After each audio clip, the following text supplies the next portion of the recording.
Hey folks, two things really quick before we get into the episode. One, yes, we've been away for a very long time. That was due to some health issues on my part. But after a few surgeries, lots of meds, and rest, I got a chest cold. But now I'm finally back up to speed and ready to produce more podcasts. Thanks so much to everyone who stuck with us during our dry spell. And a big thank you to executive producer Kat Davis for all she had to deal with. I'll spare you the gruesome details. And two, this episode with the lovely and talented Bonnie Gordon was recorded on July 10th of 2024. Thanks so much to Bonnie for coming back on the show and her patience with me, not only in releasing this episode, but for forgiving me for, well, it's in the episode. I won't spoil it here. So, without further ado, cue the intro!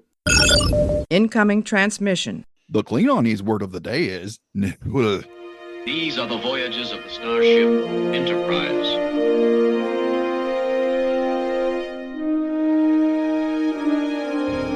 So, this is a huge victory for the good guys.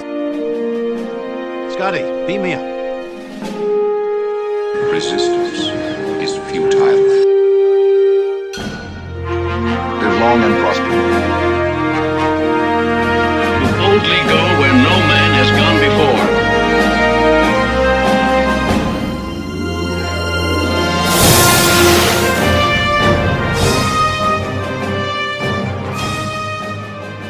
Greetings and welcome to Season 8 of the Computer Resume podcast, a show covering the entire Star Trek franchise in chronological order for fans new and old. I'm your host, writer-comedian, Mr. Todd A. Davis. Actor, singer, songwriter, voiceover artist, self-described as Trek's OG quirky curvy redhead from Star Trek Prodigy, it's Bonnie Gordon. Yay! Woohoo! Hello, hello. Good morning or afternoon. Who knows? Yeah, let's see. Afternoon here, morning for you. Yep. How have Good things? times. Yeah, how have things been for you? Amazing. Things have been great. Just Yeah. busy. I was gonna say, I eavesdropped a little bit on a discussion you were having while I was in line to shake your hand at Trek Long Island earlier back this summer, and somebody asked, well, where are you going next? And you pulled out this very extensive list Yes. of your schedule. Yes. You stay busy. Like, how do you? How do you? I will. It's an extensive list. I will sleep next year, I think. I have some days off scheduled for 2025, and I'm really looking forward to them. Oh, No, I bet. obviously, depending on when this airs, some of these will already have happened, but I'm in Pittsburgh next as a music guest of honor, and then of course Star Trek Las Vegas, and then Creation has a bunch of regional conventions that they're doing in the fall. So Trek to Chicago, Trek to Nashville, Trek to Jersey, Trek to Dallas, and then some other ones scattered in between, as well as other gigs, and juggling my 3 actual jobs here in LA. So I'm, if I start going cross-eyed in this interview, please forgive me. It's okay. It's perfectly understandable. It's let's talk about Prodigy here. Season 2 is out and it's amazing. Thank you. Yes. It should come with a warning though. Like about episode 5 or episode 6, you're going to want to binge the entire thing. If you're trying if you're trying to pace yourself, good luck. Season 1 was so fantastic, and when Paramount pulled the plug and canceled season 2, we were all very upset, everyone who had worked on it, because we knew season 2 was better than season 1, and also it ties to all the other series as well in some way. So we're like, are you kidding us right now? So I know some people have problems with them and whatnot, but kudos to Netflix for really stepping up and taking Prodigy under its wing and giving us a second shot and letting the fans see the work that we've put into this. I mean, I say we, but really it's the Hagemans, Aaron Wolke, the writer's room, they were the ones who just knocked it out of the park. I was just there along for the ride going, wee! So, I play like 4 or 5 different characters throughout the series. And, Yeah, obviously the ship computer is what everyone of course. remembers me about as. But yeah, it's very, very exciting to see so many people get the buzz around it. I mean, the reviews are coming in and they're saying it's one of the best Star Trek seasons of all time, of all Trek, which is a huge compliment. Yeah. So I'm just so excited to see if Netflix decides to give us the green light for a season 3. Oh yeah, especially go on the internet and you will find multiple sides to any argument Yeah. very quickly. But personally, I looked at Prodigy getting picked up by Netflix as a very, very good thing in terms of like.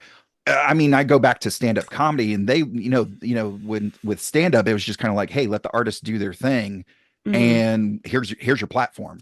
And so Well, what Star people Trek, like, yeah, what people don't even realize was season 2 was pretty much done when Netflix, but like, exactly. Netflix didn't have to do anything. Like, it was done. We were, Yeah. it was in like way post production. There was only like a few little like, you know, extra frills to add to it towards the end. But Right. other than that, I mean, the season was pretty much completed Yeah. and everything was recorded. Post production was almost done. So when it got canceled, we were kind of like, wait, what? Yeah. Why? You Yeah. know? It's I recall because I was sitting at a restaurant in Riverside, Iowa, where you just were not too long ago. Yeah, When I that saw was the fun. news and of course was brokenhearted, but I was like, oh, something this I'm hopeful something's going to happen. And it has. And now we've gotten season 2 and fingers crossed, knocking on wood and Well, for season 3. it was the fans who made it Yes. happen. Yeah. Um, Honestly, the fact that the fans caused a riot and, you know, I mean, they were the ones who got Netflix's attention, Yep. mostly by flying a plane over Netflix with a Yeah. banner saying hashtag save Star Trek Prodigy. I was like, we have the best fans in the world. They got a plane. Like, are you kidding me? Like, as I'm watching the plane fly above, I was like, this is wild. Yeah. Yeah. Yeah, absolutely. Such a wonderful, wonderful thing to have happen. Yeah, so kudos to the fans. Congratulations. Thank you. Before we Thank get you. too far away from it, you mentioned that you're not only the ship's computer, but you've got a couple of other voices that you do on Prodigy. Yeah. One of which is the whale, the cetacean ops. Gillian. Yeah. Yeah, yeah. Well, Can you talk? technically, if you really get specific, technically Gillian's the whale's voice is the computer because Gillian That's true. speaks in whale song and the universal translator translates via the computer. Uh-huh. However, one of my favorite things about recording season 2 was when we were recording that episode in particular, I was just recording it normal, like hello, how are you, as a computer. Sure, And I sure. went, and we're like, anything for you, Rock Talk, and I was just like, this is, if the alien speaks in whale song with a melody, wouldn't the translator kind of implement that into the Yeah. translation? So I don't think that's ever been done before. And I guess now it's canon that the universal translator will translate with a melody. So if you hear like the whale song, like, ooh, you hear like, Yeah. hello, how are you? And it has like a slight melody. I know, in one of the scenes, Gillian is giving out letters, that Mm-hmm. spell out a message, but it was just me going like FMINEMD, like, but I did it as Right. like a melody. And Oh, I just loved that the Hagemans let me kind of explore that and play in the booth. Because as the computer, I don't get much time to play or improv like the rest of the cast gets to yeah. do. So I was like, I Yeah. have an idea. Can I try it? And they loved it. So I'm very grateful that they let me get creative and kind of put my own creative spin on the computer. And then I Yeah. play I play a bridge officer throughout the whole Mm-hmm. series. She's Mm-hmm. Orion. Nice. She's also in the very beginning of the show, getting information and a message to Murph when they're at Starfleet Academy. And then Right. I also play the pregnant Bolian Oh mother yeah. in the sick Oh. bay. It's only a couple lines, but she's scattered throughout as well. So it's really fun for me to whenever they bring me in, they'll just throw a couple characters my way. Season 1, one of my favorite characters was the Bernari ensign that broke Janeway out of the brig. Yes. So who knows what happened to that character? She's probably court-martialed somewhere. So, Oh no. yeah, I'm like, oh no. I wanted to ask you a couple of other. We will get back to Star Trek Prodigy in just a second, Sure. but I'm currently editing my interview with Todd Stashwick, and one of the things I asked him about was his appearance on Faster Purple Worm Kill Kill. It's And such a fun show. I would watch you and Jason Charles Miller do anything together. You guys are so much fun. Can you give me and us a little brief overview of your experience? Like, they Sure. contact you and building your character, and then what it's like to actually sit there at the table? Absolutely. Well, they were testing it out. Matthew Lillard and his company they were testing out the Faster Purple Worm Kill Kill live at a bar called Guildhall in Yes. LA Yeah. the fall prior to where they would do live shows of it and I was asked to come in. It was like the second to last episode. I came in, Xander and I, my old band partner, Xander Jean-Ray. Yeah. He and I got called in to play, and Todd was the GM. And I didn't know a lot about it going in. I just knew they wanted like people who played D&D, who were funny, who could, die quickly. I don't know. Right. Gonna be the whole premise is all the characters are gonna die. Of course. So I thought it was so funny. And I loved it. And I was like, whenever you guys, put this on camera, please, please, please remember me. And one of the reasons why they asked me to come test the live show at Guildhall was they were trying to see out of the talent pool that they had who they would call in to do a live episode. So I was so grateful when they said, "Oh, we want you for an episode." And when I looked on the call sheet and saw Jason Charles Miller on it, I went, I already know.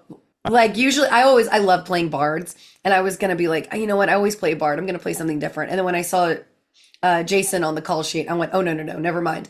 And he's a dear friend of mine. So I gave him a call and I was like, you don't get to create your own character anymore. We're going to be brother and sister. We're both going to be bards.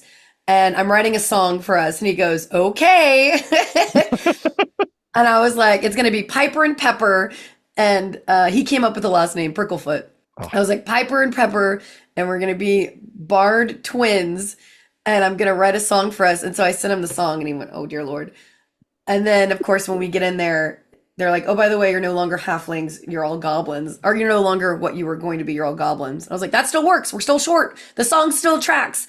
Yes. And, but Jason and I, and then a lot of the other stuff that we came up with was on the fly, like the battle moves and all that. Like, I love creating weird, like alliteration spells or fight moves or anything like that coincides with my characters. So I was writing them all down on my character sheet as we were playing. Pepper grinder, the pepper grinder. That's so great. Oh, so again, for folks who are not familiar with actual play shows, episode of Purple Worm clocks in about an hour, roughly. Yeah, 45 to an hour. How long are you there at the table? It's definitely over an hour. Well, not necessarily. They were pulling out like a lot of episodes a day, and they also wanted to keep it true to the timing. Like we were, I would say it wasn't that much different from what you saw. The only thing is every now and then they would need like a pickup. So at the end they'd be like, they would do something where like, can you say the name of your character again, but look this way? Like they'd want little pickups. But other than that, for the most part, it was all live. It was all quick. I would say there would maybe be a difference of like 15 minutes that might have been cut for time, like throughout. Sure. Mm-hmm. But they kept us moving really quickly. And then they timed out what the commercial breaks would be throughout.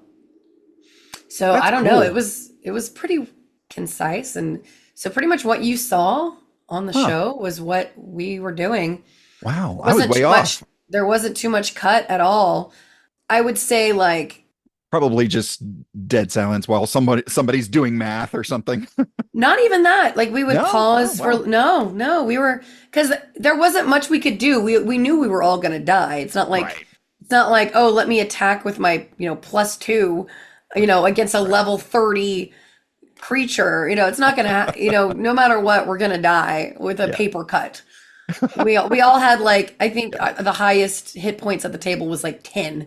Yeah. Yeah. Jason and I had like 8 hit points. Oh, wow.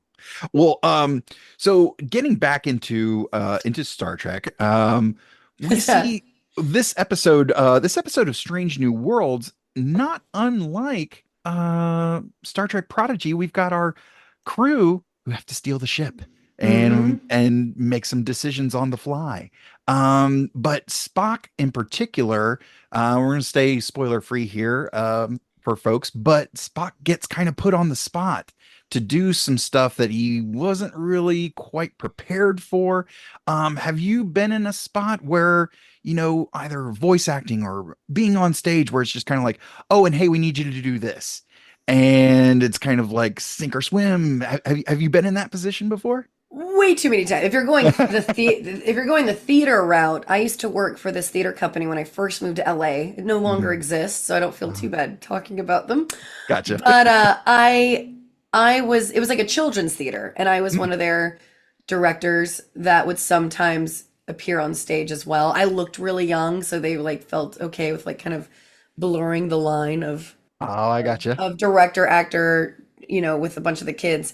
Yeah. There was a production of The Wizard of Oz that I was just there that day helping wrangle the Munchkins backstage. Mm. And the Tin Man never showed up. It was like a 12-year-old boy. We called, No. his mother, and she was like, yeah, he has a big audition today. He won't be there. We're like, it's a show day. Are you kidding me? He's the Tin Man. And then all of a sudden, like, it was almost like in unison, the director, the producer, everyone backstage, they all slowly turn and look at me. And I'm like, where's the script? And I put on this little boy's costume. So like, it comes up to here on me, and like the little hat and Yeah. this random wig I had in the trunk of my car, and played the Tin Man. I would look at the script right before scene, go out and just be like, oh no, if I only had a heart. And then it was ridiculous. Same thing happened with, there was a production of The Sound of Music, the same Mm. theater. And they asked me to play Mother Superior because they couldn't find a child who could like sing the operatic sound, the, She's a girl. no, climb every mountain, like that Oh song. yeah. Yeah, yeah, yeah. So they were asking me to play Mother Superior, and I was like, that's totally fine. And then the boy who played Ralph, like the I am 17 going on Yeah. 18, dropped out. So I ended up like taping my chest down and playing this like 17-year-old boy having a romantic dance with like a 12-year-old. And then Uncle Max drops out. So then I like put on these glasses and a mustache and a cigar. I'm like, cha cha cha, make it with style. See, like I played all these random characters, and I was like, I was not. And this is all like a week before we open that I'm, thrown in. Same thing with I did a production of Peter Pan. I was the director for it, and I wasn't going to be in it at all. And like right before dress rehearsal, the guy who plays Smee moves to Tennessee. And I'm like, are you kidding me? So guess who got to be Smee? And Nice. which I was actually secretly excited for. Oh. Smee would have been one of my favorite characters. And I basically played him like Pinky from Pinky and the Brain. Like, oh, I think so, Captain. You're doing a tarantella, Captain. Yeah, and I'd be like, oh, Captain, you're so wise. And so I just played him like Pinky and the Brain. Oh, that's Like, and awesome. we even added the like Smee. Are you pondering what I'm pondering? Oh, I think so, Captain. A tarantella. Yeah. It's fun. It was a lot of fun.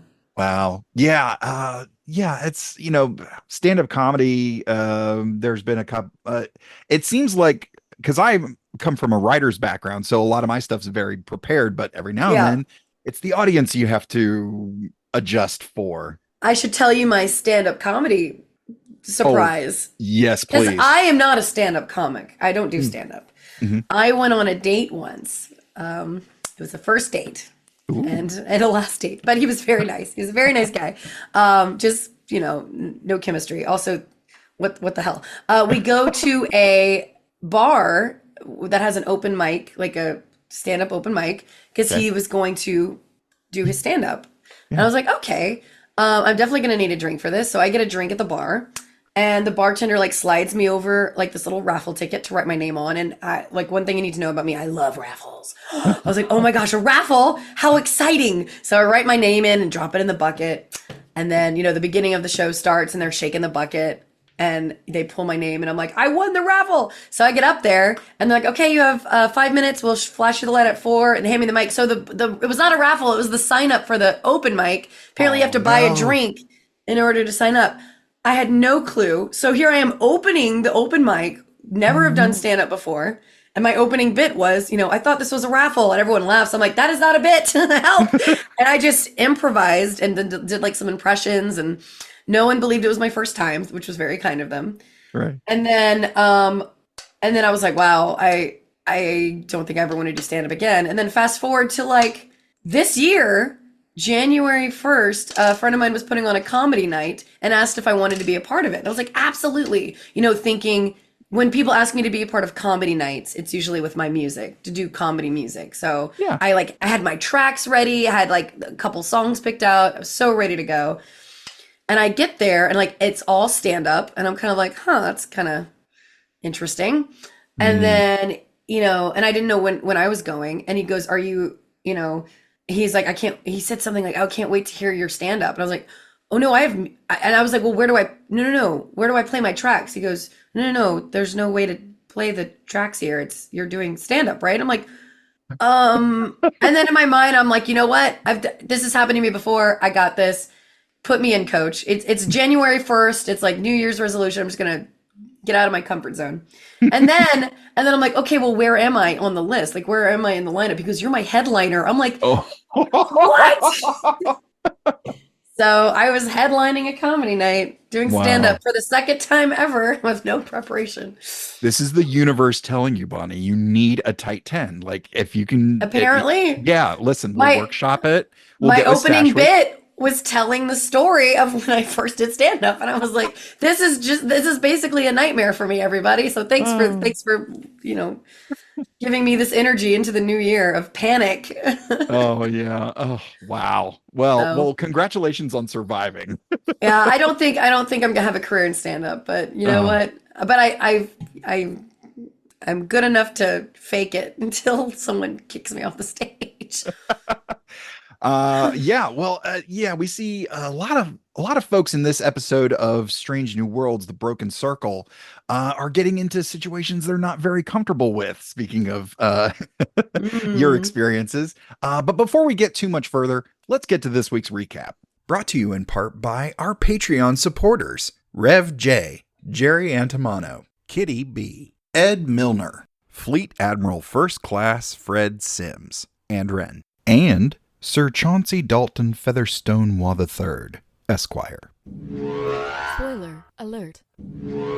Spoiler alert. Spoiler alert. While undergoing upgrades under the supervision of long-lived engineer Pelia, Enterprise receives a distress call from Lon on a dilithium mining planet. With Una arrested and Pike recruiting her defense counsel, Spock disobeys April and steals the Enterprise.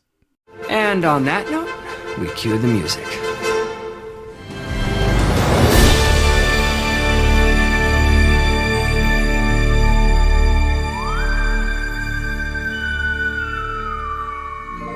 Spock and the crew find Lon, and she explains that a cabal of ex-Starfleet and Klingon soldiers are plotting to restart the recently ended Klingon Federation War. M'Benga and Chapel are captured and taken to a ship that's been cobbled together from Starfleet tech. The bad guys plan to use it to fire on a Klingon ship and frame Starfleet. M'Benga and Chapel each take a super hypo spray and fight their way off the false flagship just as Spock orders its destruction, saving the arriving Klingons.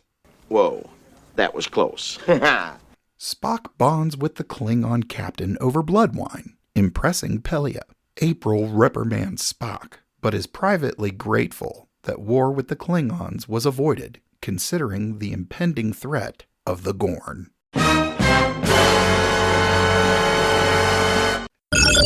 Incoming transmission. Is your house without honor? Are the walls of your home covered with paint instead of your enemy's blood?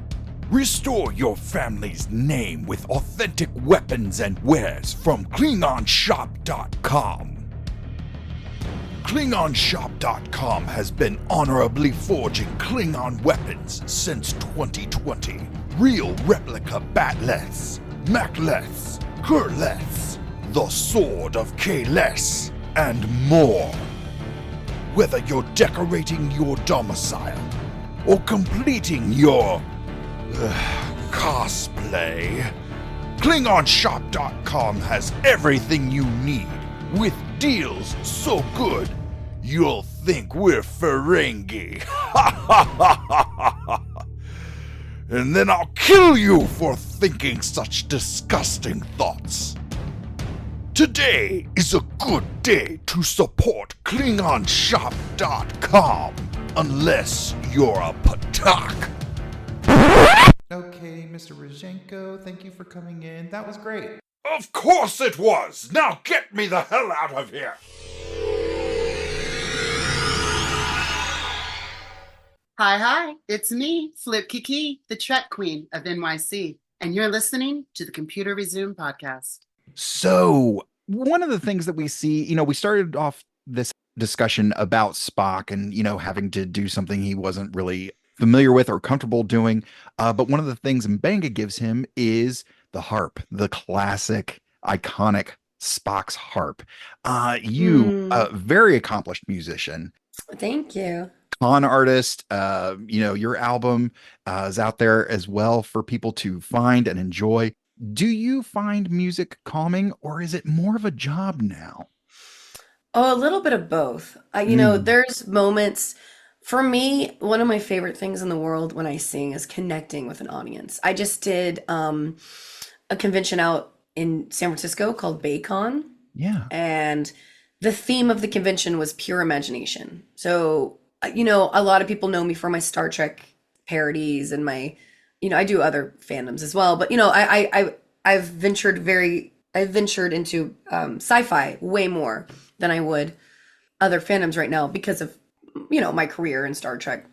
Of course. So I was really excited to be able to really punch in on the fantasy imagination theme. So of course I sang like Pure Imagination in my concert. I sang Over the Rainbow. I sang the theme to The Last Unicorn. We actually had Peter Beagle, the author, or Peter Beagle, the author of The Last Unicorn, was at this convention too. Oh, wow. So it was just really special to be able to kind of nurture that other side of music that I love so much, like the kind of jazzy standard of music. And, yes, it is a job, but I get so much joy from it. And, a moment that stood out was I sang Over the Rainbow. And this is the first time I've sung it for like a, large audience for a while. Yeah. And half the audience was crying by the end of it. And, to have that kind of effect on people and to emotionally touch them, and people were coming up to me after. That song is so special to me because my mom used to sing it to me when I was a little girl.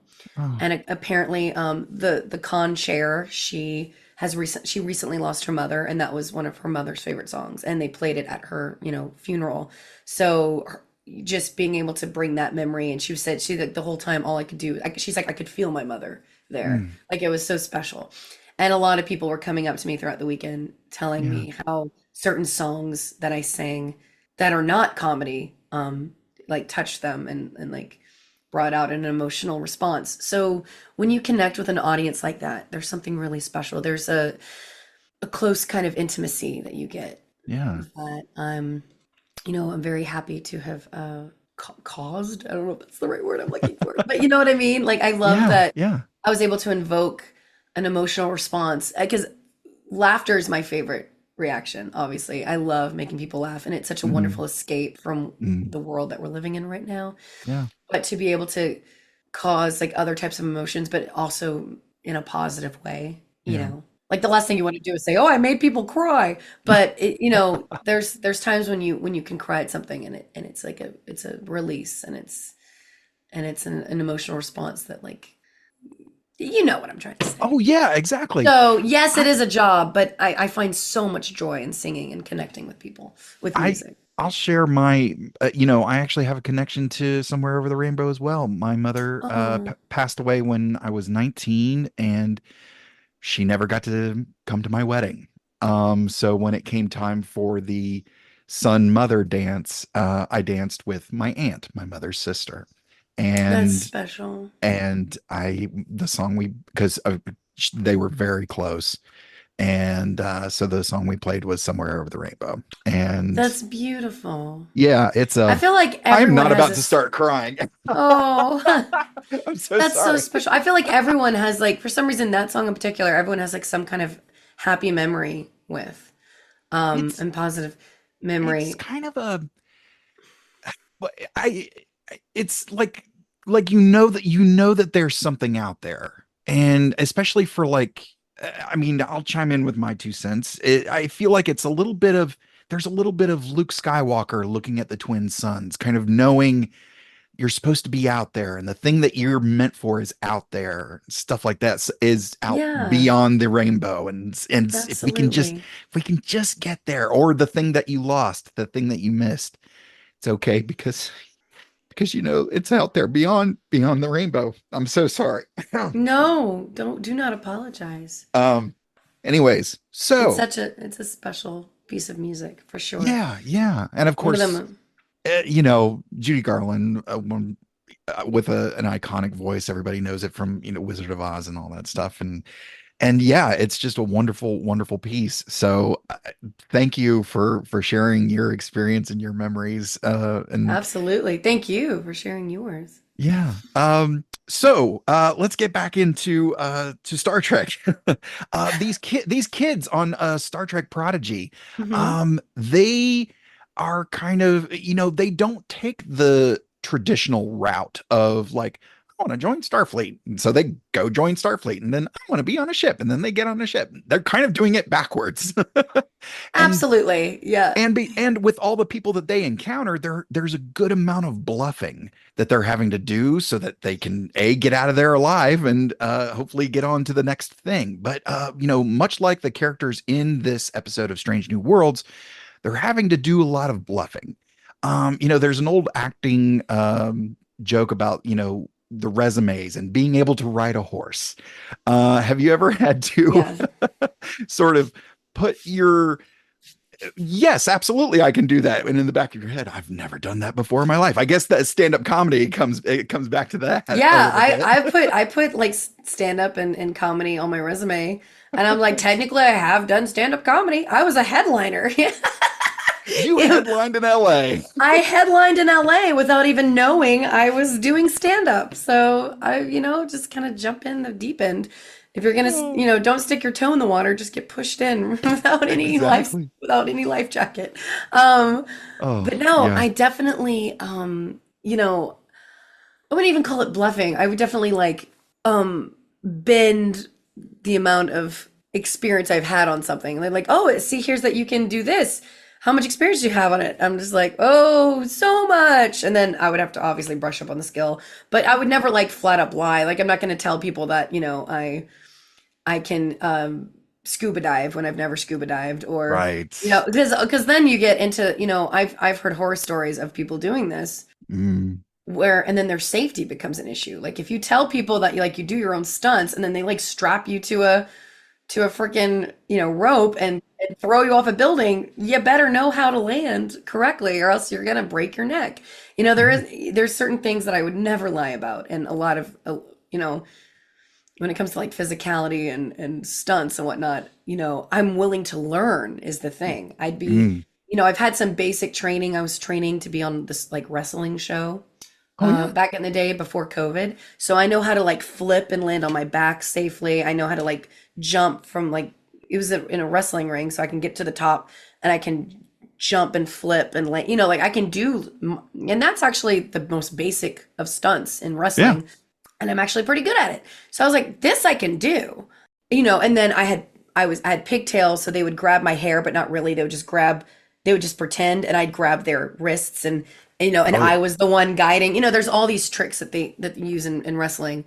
So my hair was not actually, getting hurt. I wasn't actually getting my hair yanked out.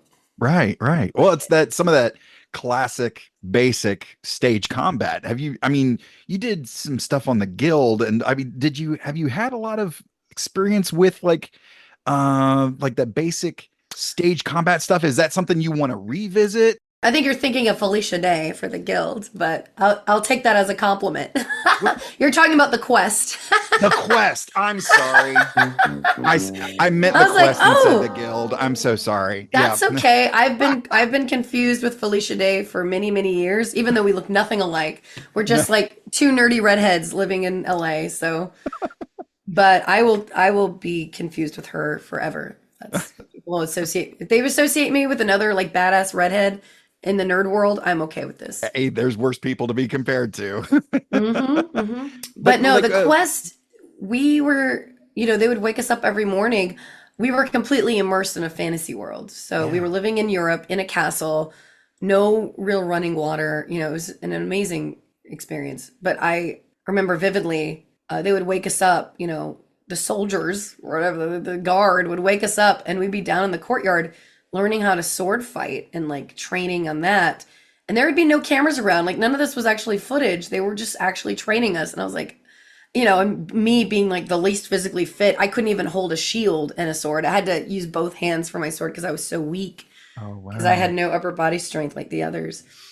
And I mean, they had ropes that we were having to do. And then they had these buckets that we'd had to put on our shoulders filled with rocks and run back and forth, like down to the gate where the moat was and back. And I was like, this is bull. No. One of the challenges was they put us in solid iron cages that weighed like 80 pounds and made us race through a gauntlet. And I was trying to get through one of the things and the cage rolled onto my thumb and like dislocated my thumb. Oh no. It hurt so bad. But luckily I was able to keep, going. They didn't like take me to a hospital or anything. But I couldn't bend my thumb back for like 9 months after, like, or almost like a year. Like, and it was my left hand too, which is the one I write with. And I was like, oh, I'm screwed.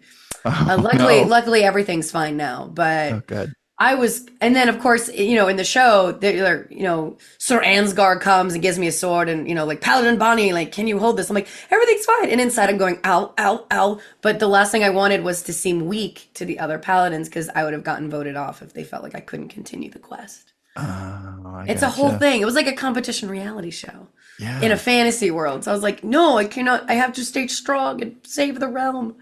I want to be the one true hero. But anyway, so I got some basic training in that. They put us on horseback. We were like shooting arrows off of the back of a horse. I mean, it was crazy stuff. Wow. But we never got any real actual like training. They just kind of threw it. That's why like half of us, like for me, my helmet was over my eyes and I'm trying to shoot an arrow and I just miss the target completely because I don't even know where it is. And I'm like one of the only left-handers. So I'm just like, what the hell? And I can't, and my helmet's over my face. I look like a freaking child. It's so funny. I was a mess. And then Sir Ansgar was so disappointed in me. He was like, you're going to get yourself killed. I was like, I can do better, Sir Ansgar. I'm sorry.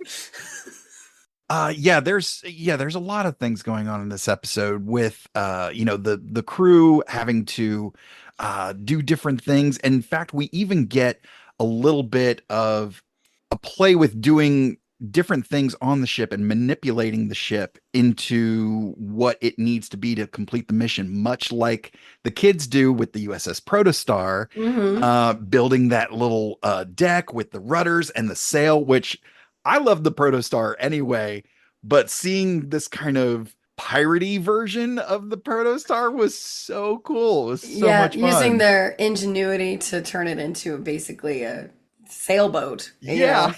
It's fantastic. So any other thoughts about, we've first of all, thank you.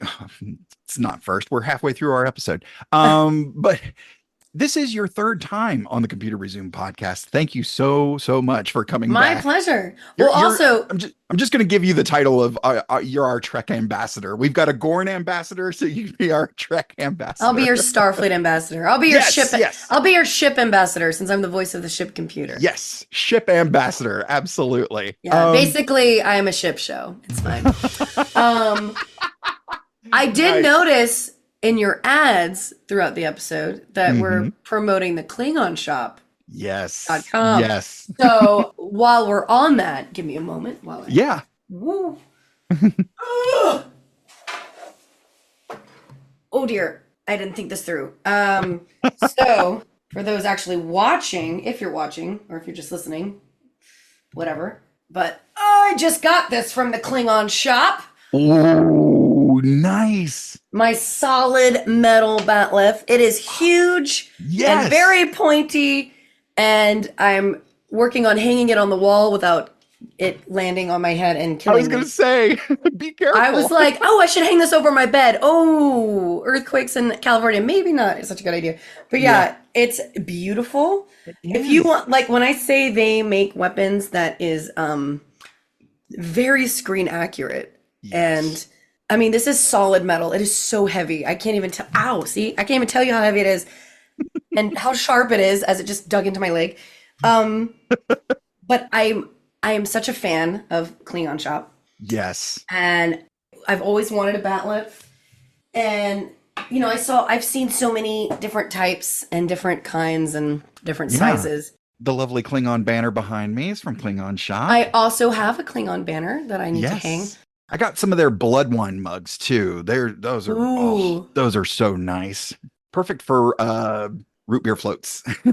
I just wanted to give them a shout out because not only were they, you know, very kind to me and, you know, helped me out and shipped, because I was traveling when I found my batleth and bought it and was not able to fly with it for obvious reasons, considering it is a solid metal weapon. Yeah. They were kind enough to ship it to me and with great care. And so I love them I love the Klingon Shop, KlingonShop.com for all your weapon needs. Cause seriously, they have so many different kinds too. I think it, you know, how hard it was to not also buy like daggers. And I was like, I want everything. I've considered, seeing, you know, once our deal with them is done, and I've considered seeing if they want to, if they can get me a batleth, I'll take it to my karate studio and see if we can do some of the moves with the Klingon batleth and, you know, make some video content for them. And nice. They are just wonderful, wonderful nerdy people who make the most incredible screen accurate, real heavy. And things. I mean, you know, as for a starving actor, yes, they're, you know, it was slightly expensive, but actually they're quite affordable. When you look at the quality you're getting, I was like, I could not pass it up when I saw their booth at the convention I was at. I was like, well, oh yeah, I guess I'm buying a batleth. I've always wanted one.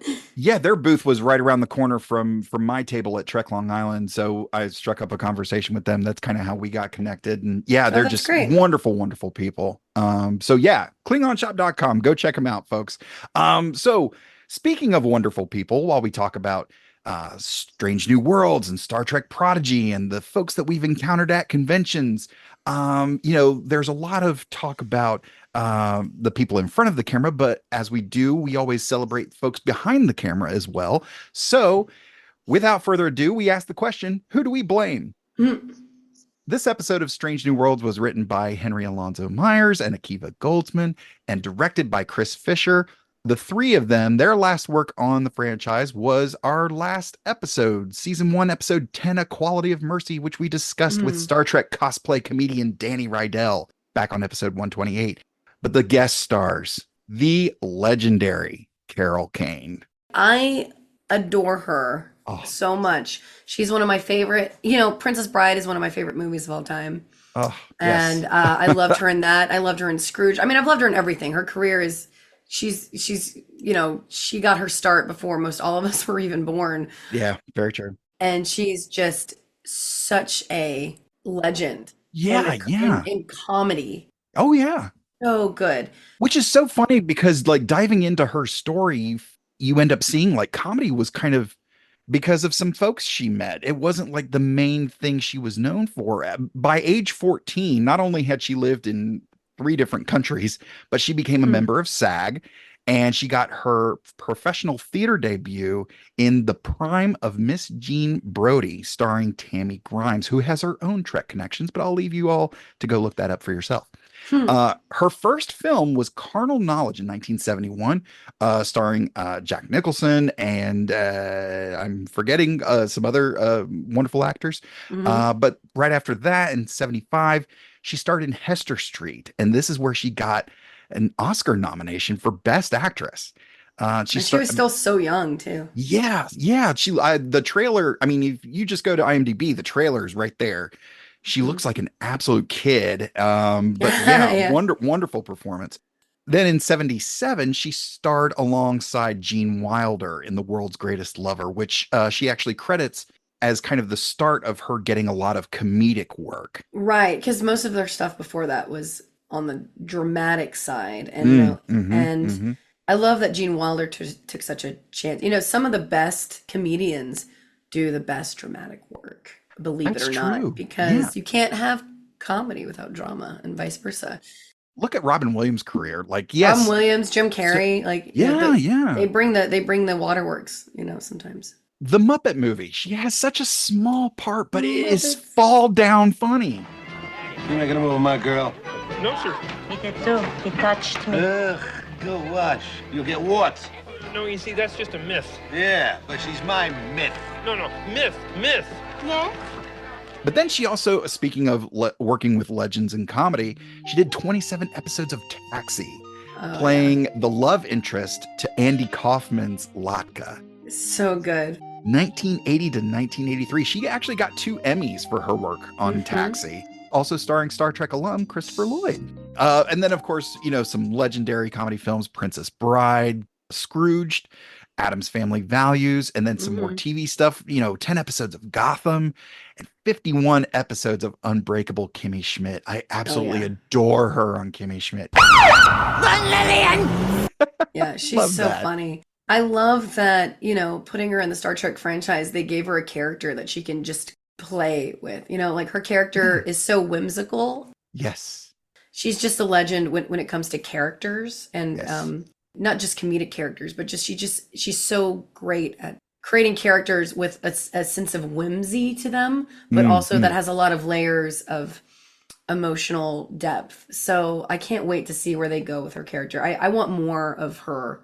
Oh, very much. Especially since she's lived for so long. I feel like there's so much they can explore with her, you know, getting into trouble and yeah, and I hope it even extends beyond the TV series. I hope we get to see her in the comics, and maybe somebody out there will do a Pelia novel.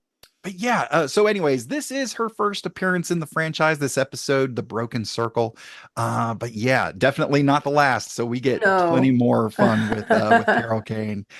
So as we do every episode, we ask, is this essential viewing? If somebody is sitting down and watching Star Trek for the very first time and they come to this episode, Bonnie Gordon, do you think this is essential viewing, or is this one that they can skip?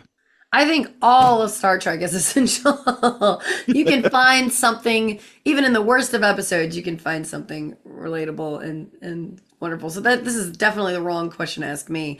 I mean, when it comes to plot wise, I feel like it is pretty important because you get to know so many different character backgrounds, like seeing, you know, the Doctor and Nurse Chapel, seeing what they went through during the war and having them have to kind of work through that and come to terms. And it was, you know, it shows today, like what, you know, when we see veterans having kind of like PTSD and different battling different things like that, it really shows, it kind of puts a perspective on, look at what they had to go through and look at what they have to almost suppress on a day-to-day basis. And then now they're basically back in a war zone and they have to, like, you know, they thought they put those days behind them and now they have to fight their way to survive. And I do love, correct me if I'm wrong, I think this is the episode. Yeah, they have to basically launch themselves into space and just hope the Enterprise finds them. And one of the most beautiful moments in this is Spock's reaction to saving Nurse Chapel. And you can see him really fighting his instincts to keep his emotions at bay, because for the first time he is feeling love and, you know, true affection for someone, and he thinks that he's lost them. So him I mean, that's all Ethan Peck. He's such a good actor. Yeah. And I love his interpretation of Spock because now we know why Spock is so big about keeping his emotions at bay because we're seeing some of them leak out and he thinks they're basically causing him to a distraction. Basically, he's not able to function in at his best capacity with his feelings for Nurse Chapel. Yeah, I absolutely agree. I've said before, with it being episodic, could you skip it? Yes. Why would you? But if you're following a certain character track, you just mentioned Nurse Chapel, Dr. Mbenga, especially what we know Mbenga down the road, we know a little bit more. But yeah, Nurse Chapel especially, and Spock with his emotions and the introduction of him playing music as an element of him bringing himself back down to zero and all that stuff. These Meditation. these are very important beats for these characters. So yeah, if you're on a Spock track, an Mbenga track, a Chapel track, Lon, we get to see her kind of following through with her self-given mission of returning and setting things right. And of course, we see by the end, we've not heard the last from the Gorn. So Bonnie, thank you so much for carving out the time. I know you're super My pleasure. busy. This has been so much fun Absolutely. chatting with you again. Yeah. And we will chat with you anytime, even if it's just D&D or music or Star Trek. Wait till you get to the music episode. That's what you should have saved me for. I know. And then we could have sung the whole podcast. Do you want to call dibs and come back for Subspace Rhapsody? I might. I'll pencil you in for now. Yeah. Okay. But do you have any parting thoughts about this episode, Strange New Worlds as a whole, and the future of Strange New Worlds, Star Trek Prodigy, your appearance on this podcast? Any parting thoughts before we go? Well, I do. Strange New Worlds is one of my favorite new Trek shows of all time. And honestly, one of my favorite Trek shows now. I feel like they're doing such a good job. My only complaint is that there's not more of it. Like I want more. Like the seasons are too short. But while you're waiting for more, you can always check out Star Trek Prodigy. Now, both seasons are up on Netflix right now.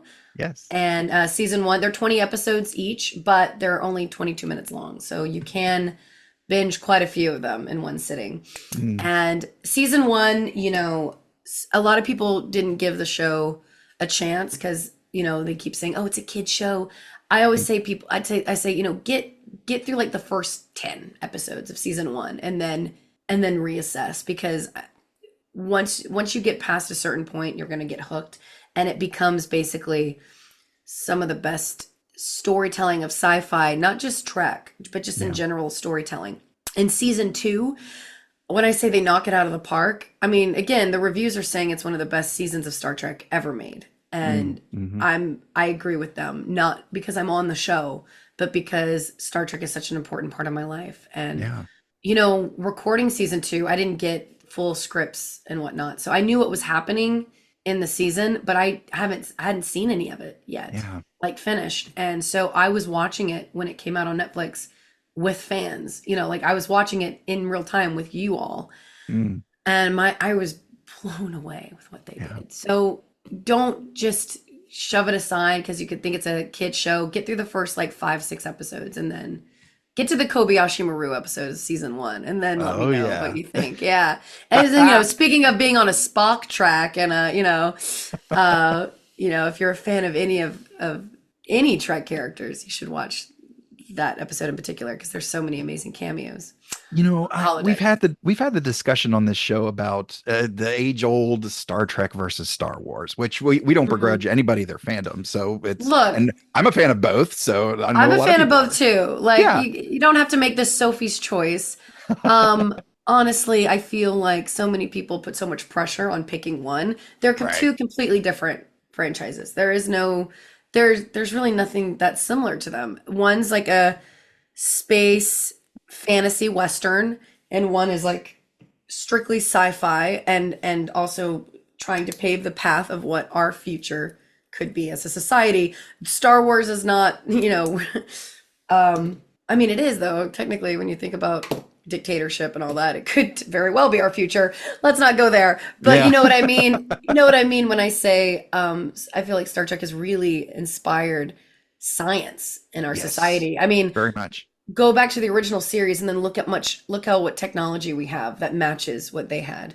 Look at Next Generation, of them carrying the pads around, and now look at all the iPads people have. Like, it's amazing how the science of they're trying to build food out of other types of things. Basically we're trying to create replicators in a sense. We're trying to build our own meat instead of killing animals. Now we're going to have synthesized meat, which is very Star Trek. So I feel like there's so much that Star Trek inspires when it comes to future goals, and then also of diplomacy and working together with different types of everyone's coming from different walks of life, different religions, different species, and coming together to create peace and discover new discoveries and yeah. I feel like that should be our goal for society. Absolutely. And Absolutely. Star Wars, I mean, it's in the name. It's mostly about wars, and which again, I love Star Wars too, but I also I get tired of like, for me, we see enough of that in our day-to-day life. I want, everyone's like, oh, but Star Trek's all boring peace talk. I'm like, yeah, that's what I want right now. I just want peace.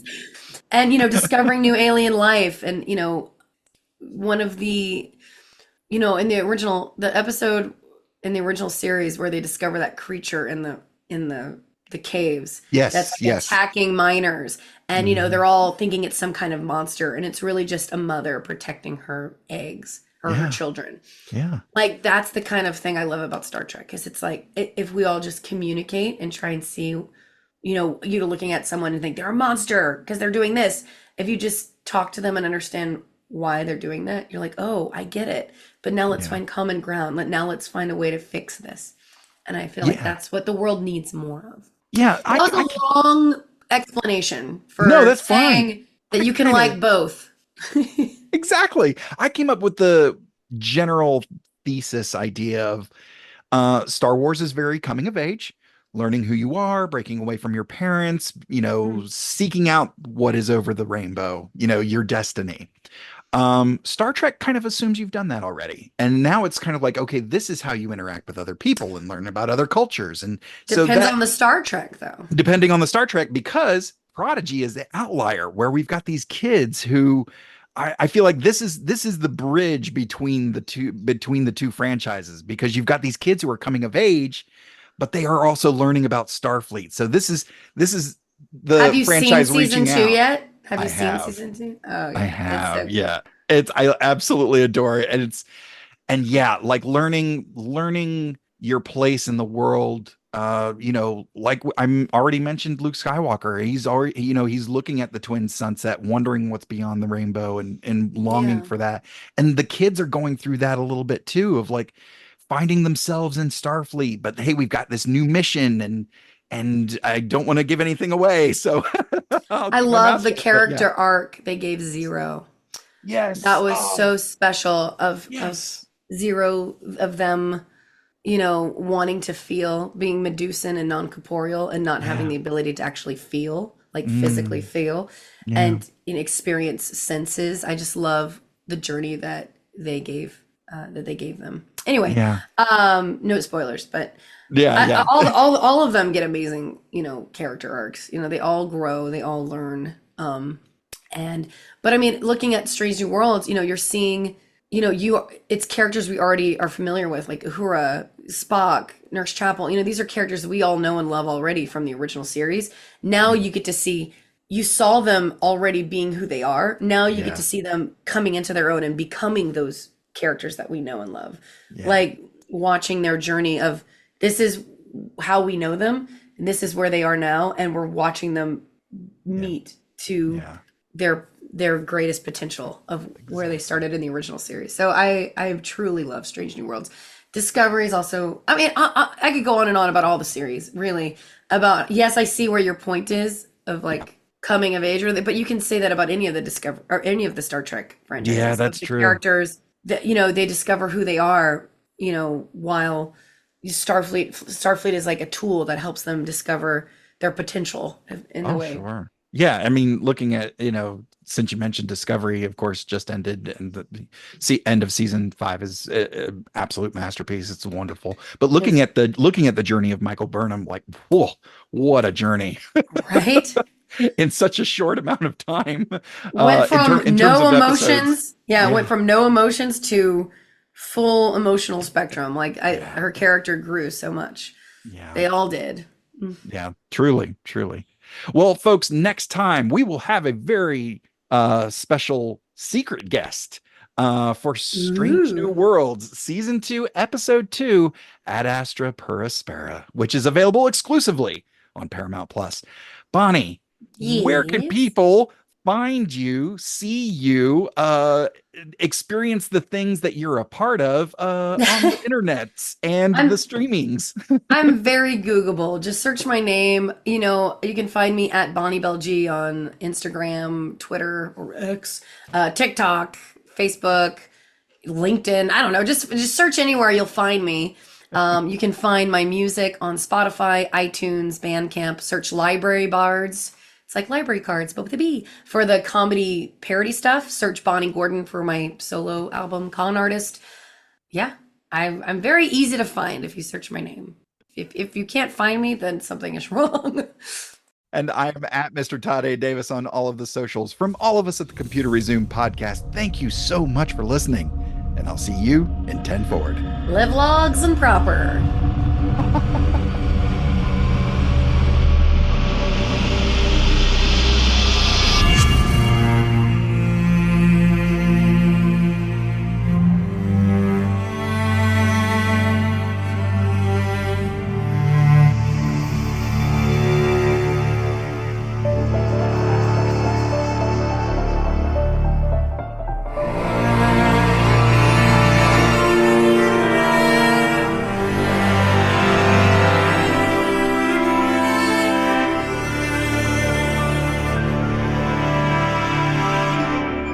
Support us on Patreon and like, rate, review, and share on all your favorite platforms. Feel free to send us your subspace transmissions to computerresumepodcast@gmail.com or at Computer Resume on Facebook, Twitter, Instagram, and TikTok. The Computer Resume podcast was created and produced by Mr. Todd A. Davis. Our logo was designed by Will Martin and Justin Bishop. The opening theme was produced by Justin Bishop, and our outro music was provided with permission by Dronode. Additional music was provided by Mr. Todd A. Davis and Gary Horn, and the voice of Computer Resume podcast and executive producer, me, Kat Davis. # LLAP. We'll see you next time.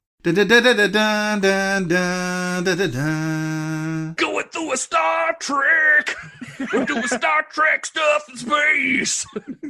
We probably got some phasers and shuttle pods, and we're gonna find a brand new race. The further adventures of Pelia. Like, she would be so great. Sorry. Bless you. How's that for a slice of fried gold?